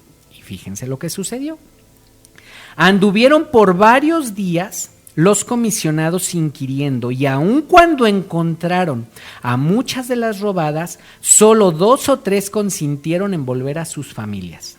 Que las demás, con el pretexto de que no tenían voluntad de recaer en la idolatría o alegando que estaban próximas a ser madres o resistiéndose sencillamente sin dar mayores explicaciones, prefirieron permanecer con los soldados que las habían hecho sus cautivas. Acuérdense que llegamos a un país, llegamos a un territorio donde hay muchas mujeres y muy poquitos hombres. Las mujeres eran para los hombres, no eran entes individuales. El pensamiento no cambia, las mujeres no estaban buscando su libertad. En su conciencia y en su concepción ellas pertenecían a un hombre. Y lo que ellas tenían, a lo que ellas aspiraban era a dar hijos para la guerra, y eso viene por siglos. Por lo tanto, llegan los españoles, eso no cambia, las mujeres son las mismas, crecidas en esa manera de pensar, que hoy lo podemos ver como, ay, qué horror, qué feo, cómo que las tenían esclavizadas. Así se vivían ellas y no tenían problema con eso, porque pues si había problema, pues no era que todas estuvieran de acuerdo en eso, no era la época de ahorita del violador eres tú, o sea, es esa época en la cual la mujer así se asumía. Ajá. Entonces, de no tener hombre a tener hombre, pues mejor quieren tener hombre, de ser una más del harem de los caciques aztecas, a ser la mujer de un español, pues decían al menos con era la novedad. Acuérdense que eran las estrellas del momento los españoles, eran 500 entre 20 millones. O sea, eran las estrellas. O sea, cualquiera dice, oye, ¿cómo será estar con el güerito? Pues vamos a ver qué sale. Al final de cuentas, de noche todos los gatos son pardos, pero de día se ven diferentes. Entonces, ahora vamos a ver, ya vamos a cerrar el capítulo y vamos a ver qué sucedió con todo esto. Okay. Y volvemos a encontrar al Cortés abnegado y inamovible, moralmente intachable. A pesar de ese empeño que Cortés manifestaba para que los soldados no llevaran robadas a las mujeres del país, muchas de ellas en calidad de esclavas, quizá más bien como los árabes compran a las mujeres para los herrallos, fueron vendidas en almoneda a los soldados por los oficiales reales. Así lo dice claramente Bernal Díaz del Castillo, quejándose no de estas ventas. Que Bernal no se queja de las ventas de mujeres. ¿Cómo se atreven a vender mujeres? No es la venta de las mujeres, sino de que ellas fueran causa de que los soldados se quedasen sin dinero. Volvamos a decir de las partes del oro. Decía que tenían que ser gratis. No, que los soldados se quedaban sin dinero por comprar mujeres. Pero no era el asunto, el escándalo no era la mujer. Ajá. Era que se quedaban sin dinero. Y todo parece ser porque era que los soldados necesitaban acercarle oro al rey, porque no estaban cumpliendo con el acometido que tenían. Todo se quedó en poder de los oficiales del rey por las esclavas que habíamos sacado de las almonedas. Las almonedas son como subastas. Ok. Difícil es explicarse si no por el espíritu de insurrección que había cundido en la tropa o por el deseo de reunir la mayor cantidad de oro para la parte del rey, esas contradicciones en la conducta de Cortés. Es difícil explicarlo, pero creemos que es o porque por mantener a la tropa tranquila. O sea, si tienes a los hombres cogiendo, están felices. Entonces se insurrectan menos. O porque él tenía la presión de conseguir el dinero para el rey. Por eso creen que a lo mejor por eso aceptó esa infracción. Y esas contradicciones en la conducta de Cortés y esa infracción de los oficiales del rey de las repetidas disposiciones de la Corte de España que prohibían reducir a los naturales de los países nuevamente descubiertos a la esclavitud. O sea, no se podía. Pero, ¿quién se daba cuenta a 8,000 kilómetros de distancia? Pues nadie. ¿Sí? Pero Cortés estaba en contra de no quería que fueran esclavos, no, vamos a ver más adelante más cosas, pero bueno. Que prohibían reducir a los naturales de los países nuevamente descubiertos a la esclavitud. Y más repugna aún esa venta autorizada de mujeres que indudablemente no tenían para los soldados el exclusivo carácter de sirvientas. Cuando Cortés y el padre Fray Bartolomé de Olmedo hacían gala de extremarse en sus predicaciones de moral cristiana, ¿sí? No hay ningún, o sea, de una pieza. Esto para cerrar ya ahora sí, con otro abuso trascendental cometieron los oficiales del rey, con objeto de aumentar la cantidad de oro para los soldados y compras, y creyendo que el fraude no sería conocido por los soldados ni por los mercaderes, que a los puertos de la tierra nuevamente conquistada comenzaron a llegar de España. Al fundir el oro mezclaban cierta cantidad de cobre, pues para hacerlo rendir más. El problema no es que le pusieran una cierta cantidad de cobre, el problema es que cada vez le fueron poniendo más cobre y más cobre para que rindiera más el poco oro que había, hasta que se dieron cuenta de eso, al grado tal que el oro que venía de España, de la Nueva España, ya no tenía prácticamente valor. A este oro le pusieron tepuzque. Esta palabra cambió, o sea, era un despreciativo. A la mezcla del oro con cobre, porque era un oro de mentiras, era un fraude. No era este oro tiene cobre, no. Este es oro. Este cobre tiene oro.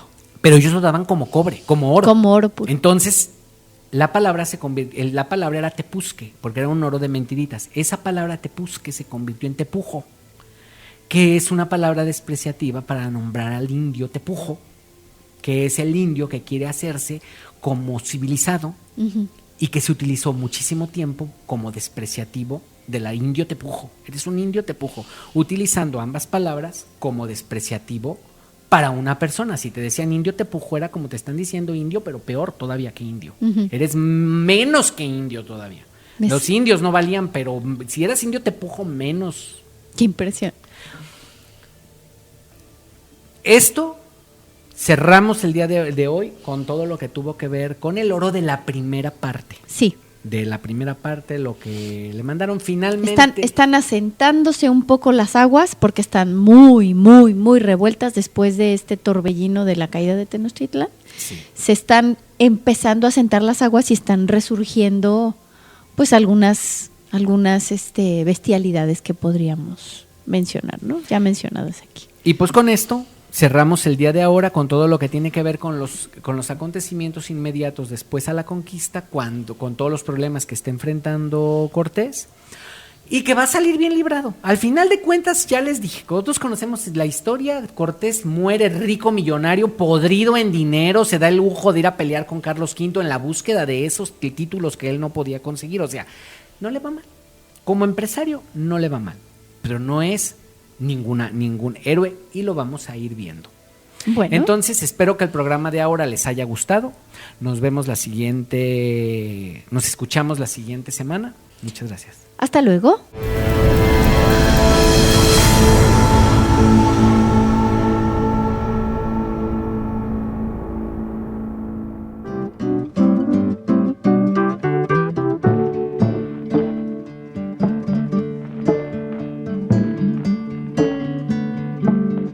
El dinero siempre ha sido en la historia de la humanidad un tema muy delicado. Y durante la conquista fue medular en el atractivo que envolvía para crear interés en los llamados conquistadores. Y se convirtió en un problema más fuerte aún cuando las expectativas no correspondieron con la realidad. Pese a que Cortés no alcanza la talla de líder de Estado, creo que es claro que sus motivaciones paso a paso demuestran el limitado alcance de sus decisiones, aunque con el tiempo éstas serán importantes para las decisiones que tomará la corona. La capacidad de Cortés de encauzar en su favor los acontecimientos que se iban presentando es innegable. Y por supuesto hablan de una inteligencia superior a la media.